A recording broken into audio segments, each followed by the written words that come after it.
Rabbi इश्रह ली सदरी व यस्सिर ली अमरी वहलुल उक़दतम मिन लिसानी यफ़क़हू क़ौली रब्बी यस्सिर वला तुअस्सिर व तम्मिम बिल खैर व बिका नस्तईन आमीन या इलाही आमीन। अस्सलामु अलैकुम व रहमतुल्लाहि व बरकातुहू। अल्हम्दुलिल्लाह, आप सब खैरियत से होंगे। अल्लाह हम सबको अपने हिफ्ज़ व अमान में रखे।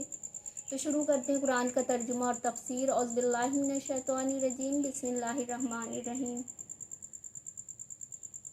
अल्लाह रब्बुल इज़्ज़त ने जब आदम अलैहिस्सलाम यानी कि इंसान की तख्लीक करने से पहले जब इरादा किया तो सबसे पहले फ़रिश्तों से बताया कि मैं ज़मीन पर ऐसी मखलूक बनाने वाला हूँ, ऐसा खलीफा बनाने वाला हूँ। तो फ़रिश्तों ने कहा कि आप ऐसी मखलूक बनाएंगे जो ज़मीन पर फसाद करे, एक दूसरे का खून बहाए।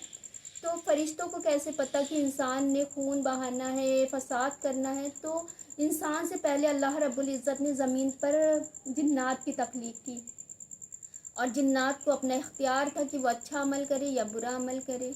तो उन लोगों ने ज़मीन पर इतनी ख़राबी की कि एक दूसरे से फसाद किया, एक दूसरे का खून बहाया। उस बिना पर फ़रिश्तों ने कहा कि जिस तरह से जिन्नात को अपना इख्तियार था कि वो अच्छा अमल करे या बुरा अमल करे, उसी तरह से इंसान को भी अपना इख्तियार होगा। तो फिर तो वही करेंगे जो जिन्नात ने किया था ज़मीन पर। तो आप क्यों ऐसी मखलूक बनाने वाले हैं? हम तो आपकी तशरीह बयान करते हैं, आपकी हम्द करते हैं। तो अल्लाह रब्बुल इज़्ज़त ने फरमाया कि मैं जो जानता हूँ वो तुम नहीं जानते। और फिर अल्लाह रब्बुल इज़्ज़त आगे फरमाते हैं, और याद करो जब हमने फ़रिश्तों को हुक्म दिया कि आदम को सजदा करो, तो सब ने सजदा किया सिवाय इब्लीस के, कि मुनकर हुआ और गुरूर किया और इन काफिरों में हो गया।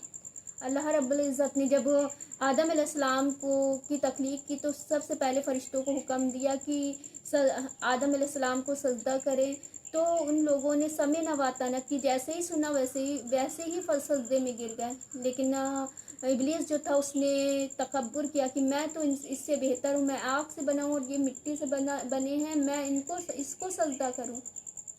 तो अल्लाह रब्बुल इज़्ज़त फरमा रहे हैं कि उसने इनकार किया और वो काफिरों में हो गया।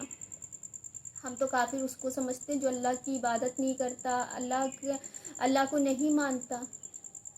देखिए, जो इब्लीस था वो तो इतना इबादत गुजार था, अल्लाह ने उसकी इबादत की वजह से उसको इतना पसंद किया कि फ़रिश्तों में शुमार कर लिया, कि फ़रिश्तों में उसका आना जाना, उठना बैठना, कि अल्लाह ने उसको इतना पसंद किया उसकी इबादत की वजह से। लेकिन सिर्फ़ एक इनकार, एक तकब्बुर की मैं इससे बेहतर।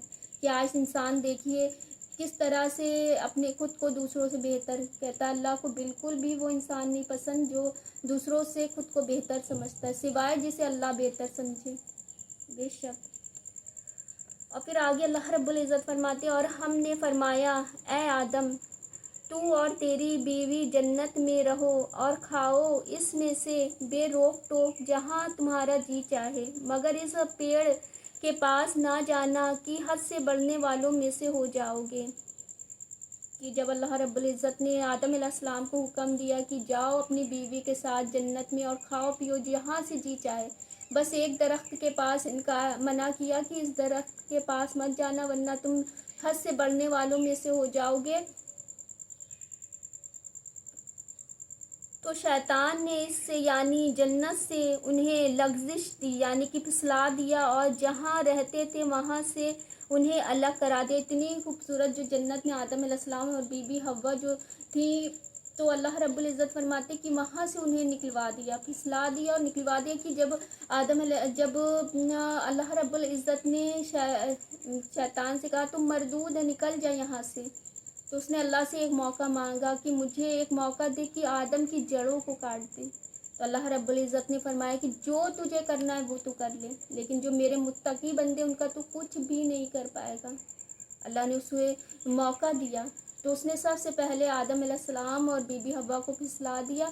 और कैसे फिसलाया कि जो अल्लाह रब्बुल इज़्ज़त ने दरख्त के पास जाने से मना किया था कि इसका फल मत खाना, तो उसने कहा कि देखो इंसान की ज़िंदगी जो होती वो कुछ मुद्दत की होगी, कुछ टाइम के बाद तुम मर जाओगे। अगर तुम इस दरख्त का फल खाओगे तो हमेशा ज़िंदा रहोगे। और अल्लाह रब्बुल इज़्ज़त को आदम अलैहिस्सलाम ने अपनी आँखों से देखा और उनसे इतनी मोहब्बत, कहा कि तुम खाओगे और हमेशा अल्लाह को देखते रहोगे और इतनी खूबसूरत जन्नत में रहोगे। تو اس لیے انہوں نے دونوں کو پھسلا دیا اور دونوں نے اس درخت کا پھل کھا لیا۔ جیسے ہی پھل کھایا ویسے ان کے جو خوبصورت جنت کے لباس تھے وہ فوراً اتر گئے ان کے جسم سے، اور انہیں احساس ہوا کہ ان سے غلطی ہو گئی، ان سے بہت بڑی غلطی ہو گئی۔ تو اب یہ دماغ میں آتا ہے کہ جس طرح سے اللہ نے حکم دیا شیطان کو، ابلیس کو، کہ آدم کو سجدہ کرو، اسی طرح سے اللہ نے ان کو بھی منع کیا کہ دیکھو اس درخت کے پاس مت جانا ورنہ تم ان حد سے بڑھنے والوں میں سے ہو جاؤ گے اگر اس درخت کا پھل کھاؤ گے تو انہوں نے بھی، آدم علیہ السلام نے بھی اللہ کی بات نہیں مانی، لیکن شیطان جو تھا اللہ نے اسے مردود قرار کر دیا کہ تم مردود ہے، نکل جا۔ اور آدم علیہ السلام کو اللہ رب العزت نے نبوت کا درجہ عطا کر دیا۔ تو جو شیطان تھا اس نے جب غلطی کی تو اس کو احساس ہی نہیں ہوا کہ اس سے کوئی غلطی ہوئی ہے، وہ شرمندہ ہی نہیں ہوا اپنے گناہ پر۔ لیکن آدم علیہ السلام نے جیسے ہی پھل کھایا ان کے جب جسم سے جو خوبصورت لباس تھے وہ اترے، انہیں فوراً احساس ہو گیا کہ ان سے غلطی ہو گئی، وہ اپنے گناہ پر شرمندہ ہوئے۔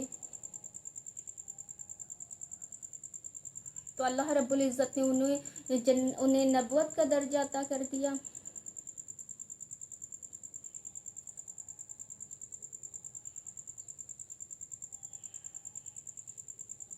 اور آگے اللہ رب العزت فرماتے اور ہم نے فرمایا نیچے اترو، آپس میں ایک دوسرے کے تم دشمن ہوگے اور تمہارے ایک وقت تک زمین پر ٹھہرنا اور برتنا ہوگا۔ پھر سیکھ لیے آدم نے اپنے رب سے کچھ کلمے، تو اللہ نے اس کی توبہ قبول کی، بے شک وہی ہے بہت توبہ قبول کرنے والا مہربان۔ کہ اللہ رب العزت جب تک آدم علیہ السلام کو علم نہیں تھا تو ان سے غلطی ہو گئی، جب اللہ سے انہوں نے ایک چند کلمات سیکھ لیے اور اس سے اللہ سے توبہ کی تو اللہ نے ان کی توبہ قبول کی اور ان کو نبوت کا درجہ عطا کر دیا۔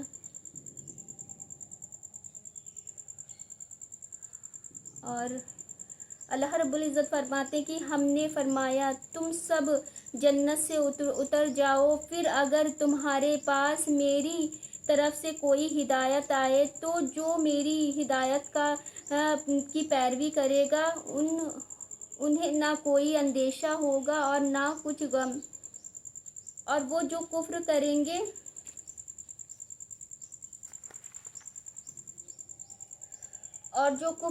گے میری آیات کو جھٹلائیں گے وہ دوزخ والے ہیں، ان کو ہمیشہ اس میں رہنا ہوگا۔ کہ اللہ رب العزت جیسے کہ اللہ رب العزت خوشخبری سناتے ہیں اور فرماتے ہیں کہ وَهُمْ فِيهَا خَالِدُونَ، تم اس میں ہمیشہ رہو گے، اسی طرح سے اللہ رب العزت فرما رہے ہیں کہ وہ دوزخ والے ہیں، اور یہاں پر بھی اللہ رب العزت فرما رہے ہیں کہ ہم فیہا خالدون، اور وہ اس میں ہمیشہ رہیں گے۔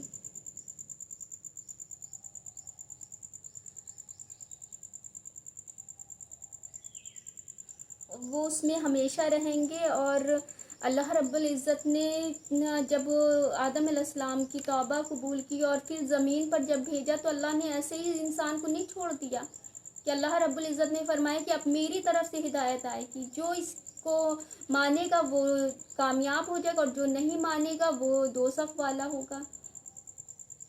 تو یہ پوری آدم علیہ السلام کا اللہ رب العزت نے جو قرآن میں قصہ بتایا ہے ہمیں اور آپ کو، کہ اللہ رب العزت نے کس طرح سے انسان کی تخلیق کی، کتنی اللہ نے عزت دیا کہ زمین جو دنیا میں بھیجنے سے پہلے اس کا جو اصل گھر ہے جنت وہ دکھا دیا کہ تمہارا یہ اصل گھر ہے، اور اتنی عزت دی، اتنے خوبصورت لباس، اور اللہ رب العزت نے جو میاں بیوی کا جو رشتہ ہے وہ اللہ نے جنت میں بھی قائم رکھنا ہے۔ تو اس لیے سب سے پہلے آدم علیہ السلام اور بی بی حوا کا اللہ نے جوڑا بنایا سب سے پہلے، اور سب سے پہلے انہیں جنت میں بھیجا۔ اتنی خوبصورت جنت کو دیکھا آدم علیہ السلام نے، اور اتنے خوبصورت اپنے رب کو دیکھا کہ پھر انہیں دنیا بالکل بھی نہیں ان کو پسند آتی تھی.